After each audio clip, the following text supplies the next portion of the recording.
అందరికీ నమస్తే. ఆంధ్రప్రభకి స్వాగతం. నేను మీ సంతోషి. ప్రస్తుతం మనతో పాటు పొలిటికల్ అనలిస్ట్ అయినటువంటి కిరణ్ గారు ఉన్నారు. నమస్తే సార్. నమస్తే అండి. సార్, నిన్న మొన్నటి వరకు ఏపీ పాలిటిక్స్లో కనుక చూసుకున్నట్లయితే డిప్యూటీ సీఎం లోకేష్ అని అన్నారు. సో ఇప్పుడు రీసెంట్గా సీఎంని చేస్తున్నారు లోకేష్ని అని చెప్పేసి వార్తలు వస్తున్నాయి.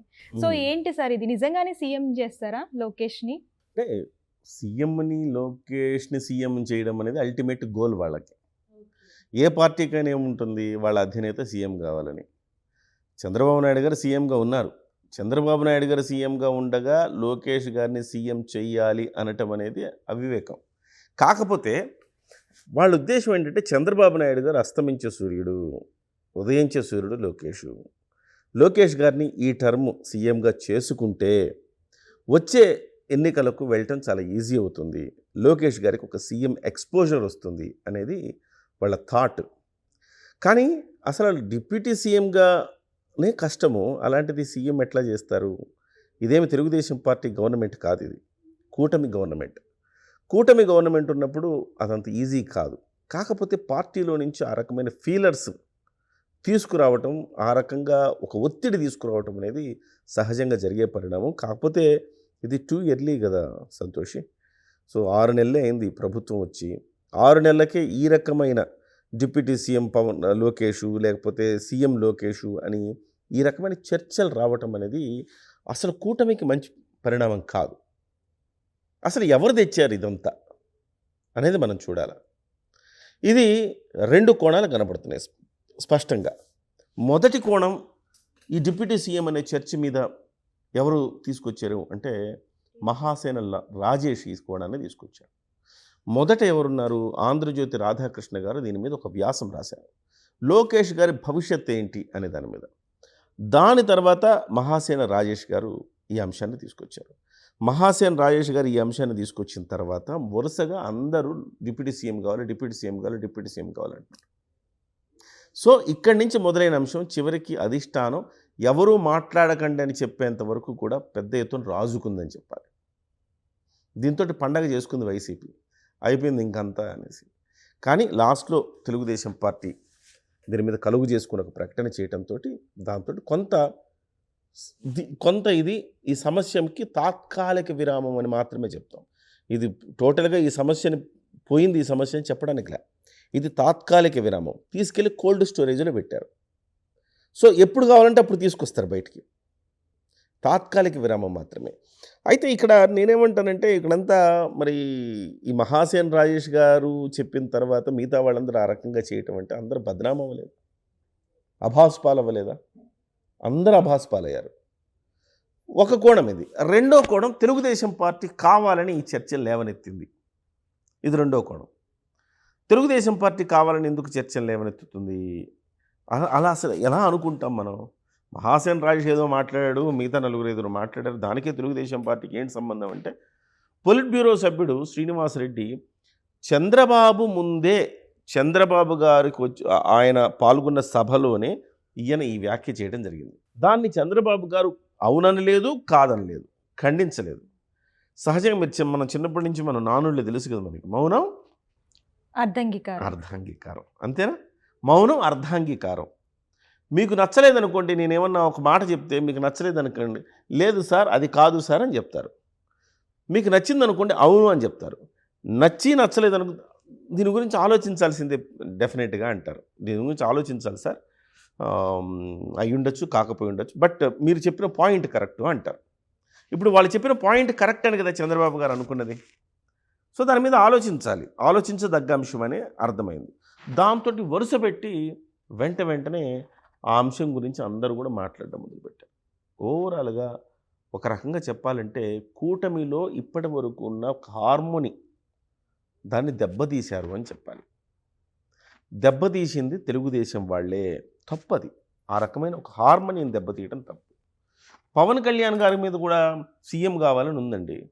ఎప్పుడైతే ఈ కూటమి ప్రభుత్వం ఏర్పడిందో, ఈ బాధ్యతలు ముఖ్యమంత్రిగా అయినా ఉప ముఖ్యమంత్రికి అయినా బాధ్యతలు తీసుకున్నారు. ఆ రోజు నుంచి జన సైనికులు కానీ జనసేన నాయకులు కానీ ఎవరు కూడా దీని గురించి మాట్లాడడం మానేశారు. సహజంగా వెళ్తున్నప్పుడు సీఎం కావాలని ఆకాంక్ష ఉంటుంది కాబట్టి సీఎం అని అరుస్తారు, అంతెందుకు. సో మాజీ సీఎం జగన్మోహన్ రెడ్డి వెళ్తుంటే కూడా సీఎం సీఎం అని అరుస్తారు కదా. వాళ్ళ నాయకుడు సీఎం కావాలి అనేది వాళ్ళ ఆలోచన ఆకాంక్ష కాబట్టి చేస్తారు. కానీ స్వయంగా పొలిట్ బ్యూరో సభ్యులు, మాజీ మంత్రివర్యులు, విశేష అనుభవం గడించిన నాయకులు ఈ విషయం మీద మాట్లాడారంటే ఇది ఖచ్చితంగా మరి చంద్రబాబు గారి దృష్టిలో లేకుండా ఇవన్నీ మాట్లాడారా అని అనిపిస్తుంది చాలామందికి. అలాగే ఈ ప్రకటన వచ్చిన తర్వాత కూడా దావోస్లో టీజీ భరత్ గారు ఇదే అంశం మీద మళ్ళీ మాట్లాడారు. సో ఎట్లా అర్థం చేసుకోవాలి? సో ఇది యాదృచ్ఛికంగా జరుగుంటే ఇబ్బంది లేదు సంతోషి. ఇది వ్యూహాత్మకంగా జరుగుంటే ఈరోజు కాకపోతే రేపు మళ్ళీ కోల్డ్ స్టోర్ నుంచి బయటికి తెస్తారు. ఇది కూటమికి కూటమి మనుగడకి సమస్య. చాలామంది అనుకోవచ్చు ఏముంది తెలుగుదేశం పార్టీకి 130 పైగా స్థానాలు ఉన్నాయి, 164లో 21 వాళ్ళకు వచ్చినాయి, పోతే 130+ స్థానాలు వీళ్ళకున్నాయి కదా, కావలసిన మెజారిటీ ప్రశాంతంగా హ్యాపీగా పరిపూర్ణంగా ఉంది. కాబట్టి ఇప్పుడు కొత్తగా నష్టం ఏముంది, అవసరమైతే నారా లోకేష్ గారిని డిప్యూటీ సీఎం చేసుకోవచ్చు మీరు అంటున్నారు. ఒక అడుగు ముందుకేసి కొంతమంది సీఎం అని, అదేదో 1-2 ఛానళ్ళలో పెద్ద ఛానళ్ళు లోకేషే సీఎం అని పెట్టాయంట. అంటే ఈ విషయాన్ని కావాలని కెలుక్కొని కూటమే నష్టపోయే పరిస్థితి తీసుకొస్తున్నారు. పవన్ కళ్యాణ్కి పోయేదే ఉంది, మళ్ళీ వెళ్ళి ప్రతిపక్షాల్లో కూర్చుంటాడు కదా. అంటే దీనివల్ల జనసేన పార్టీకి కానివ్వండి టీడీపీకి మధ్య ఏమైనా వివాదాలు తలెత్తే అవకాశం ఉంటాయంటారా? తలెత్తుతాయి. అందులో ఇవాళ మళ్ళీ జనసేన అధ్యక్షుడు పవన్ కళ్యాణ్ గారు ఎవరు ఏం మాట్లాడద్దు అని చెప్పేసి మళ్ళీ ప్రకటించారు. అసలు ఎందుకు అంట మీరు ఇక్కడ మనం ఒక అంశాన్ని మనం చర్చించుకోవాలి. నారా లోకేష్ గారికి డిప్యూటీ సీఎం అనేది ఇవ్వకపోతే ఏమన్నా ఆయన విలువ తగ్గిపోతుందా? డిప్యూటీ సీఎం ఇస్తే ఆయన విలువ ఏమైనా పెరుగుతుందా అని ఒక్కసారి మనం బేరీజు వేసుకుందాం. ఇవాళ నారా లోకేష్ ఎవరమ్మా? స్వయాన ముఖ్యమంత్రి గారు అబ్బాయి, తెలుగుదేశం పార్టీ నాయకుడు, తెలుగుదేశం పార్టీ ప్రధాన కార్యదర్శి, తెలుగుదేశం పార్టీ వ్యవస్థాపకుడైన ఎన్టీ రామారావు గారి మనవడు. అలాంటప్పుడు నారా లోకేష్ గారికి కొత్తగా డిప్యూటీ సీఎం వల్ల ఒరిగేది ఏమిటి? పార్టీలో నారా లోకేష్ మాట ఎవరైనా వినని వాళ్ళు ఎవరైనా ఉన్నారా? పోనీ ఇవాళ గవర్నమెంట్లో నారా లోకేష్ గారికి ఏ డిపార్ట్మెంట్లో కావాలంటే ఆ డిపార్ట్మెంట్లో పని అవుద్దిగా. ఆయన ఒక్క ఫోన్ కాల్ చేసి ఏ మంత్రికి చెప్పినా వాళ్ళు అంగీకరిస్తారుగా. చంద్రబాబు చెబితే ఒకటి, నారా లోకేష్ చెబితే ఒకటి కాదు, ఇద్దరు ఎవరు చెప్పినా ఒకటే. ఇండైరెక్ట్గా ఆయన కూడా ఒక సీఎం స్థాయిలో ఉన్నాడు. ఆ 21 మంది తెలుగుదేశం మంత్రులు కూడా నారా లోకేష్ కనుసరణలో ఉండాల్సిందే కదా. అది నారా లోకేష్ అనే కాదు, ఏ ప్రాంతీయ పార్టీ తీసుకోండి. స్టాలిన్ ఉన్నాడు, స్టాలిన్ కొడుకు ఇవాళ ఉప ముఖ్యమంత్రి, స్టాలిన్ కొడుకు ఏం చెప్తే అక్కడ ఏ మంత్రి అయినా చేయాల్సిందేగా. ప్రాంతీయ పార్టీల్లో ఉండే ఆధిపత్యం ఉంటుంది, ఇలాగే కుటుంబ ఆధిపత్యం ప్రాంతీయ పార్టీలో ఉంటుంది. సో కొత్తగా డిప్యూటీ సీఎం చేయడం వల్ల నారా లోకేష్ గారికి ఒరిగే ప్రయోజనం ఏమన్నా ఉందా? ఏమీ లేదు. పోనీ రాజ్యాంగబద్ధ పదవి అది కాదు, మంత్రే కాకపోతే డిప్యూటీ సీఎం అనుకుంటాం. అది కేవలం ఒక రకంగా ఏంటంటే టెక్నికల్ కాదు, అది నాన్ టెక్నికల్గా మనం నెంబర్ 1 ఎవరంటే చంద్రబాబు నాయుడు, నెంబర్ 2 ఎవరంటే డిప్యూటీ సీఎం అంటే పవన్ కళ్యాణ్, ఈ రకంగా అనుకోవడమే తప్ప దానికి టెక్నికల్ వాల్యూ ఏమీ లేదు. అలాంటప్పుడు నారా లోకేష్ గారికి ఒరిగే కొత్త ప్రయోజనం ఏముంది? అది ఒరిగే ప్రయోజనం లేకపోగా మిమ్మల్ని నారా లోకేష్ గారిని డిప్యూటీ సీఎం చేస్తే పవన్ కళ్యాణ్ గారు డైల్యూట్ అవుతారుగా. అంటే ఆయన్ని కావాల్సి వచ్చి డైల్యూట్ చేయడమేగా. మీరు కావాల్సి వచ్చి ఆయన డైల్యూట్ చేస్తున్నారంటే అర్థం ఏంటి? ఆయన హ్యూమిలేట్ చేస్తున్నారుగా.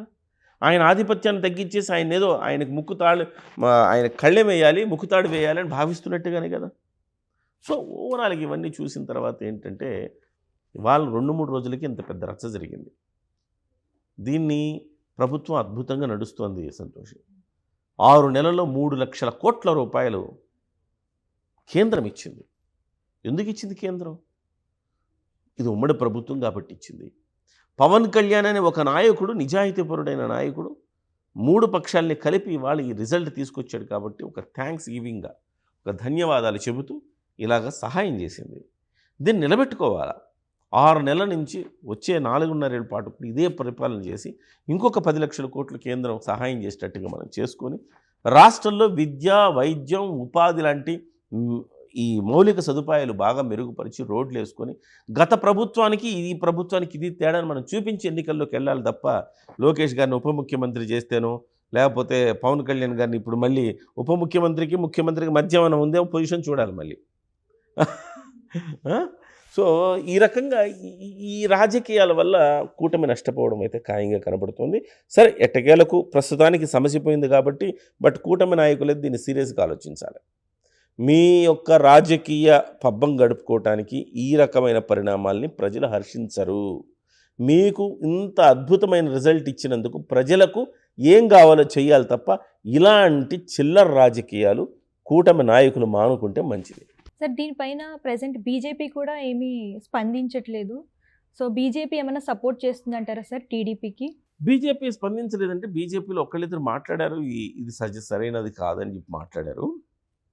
బట్ బీజేపీ సహాయం చేయదు, బీజేపీ గట్టిగా మాట్లాడదు అని అనుకుంటున్నా. కానీ కొంతమంది చెప్పడం ఏంటంటే బీజేపీ జోక్యం చేసుకొని ఏంటిది చంద్రబాబు గారు వెంటనే దీనికి అడ్డుకట్ట వేయండి అన్నారు కాబట్టే అధిష్టానం నుంచి ఆ రకమైన ప్రకటన వచ్చింది. కానీ బీజేపీ జోక్యం చేసుకోకపోతే ఈయన్ని సీఎం ఉప ముఖ్యమంత్రి చేసేదాకా తెలుగుదేశం పార్టీ నిద్రపోయేది కాదు అన్న మాట కూడా వినపడుతోంది.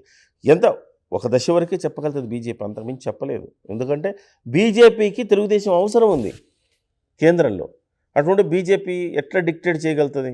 చేయలేదు. కాబట్టి బీజేపీ పాత్ర నామమాత్రంగా ఉండబోతుంది. ఒకవేళ వాళ్ళు చెప్పింది నిజం కాకపోతే చంద్రబాబు గారే ఈ ప్రకటన చేస్తుంటే కనుక బీజేపీది ఏమీ లేదు. కానీ బీజేపీ ఎంతో కొంత జోక్యం చేసుకున్నది అని అయితే మనం వింటున్నాం.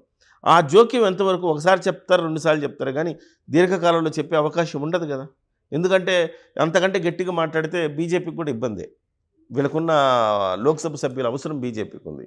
కాబట్టి బీజేపీ అంత ఎక్కువగా జోక్యం చేసుకుంటుందని కూడా నేను అనుకోను.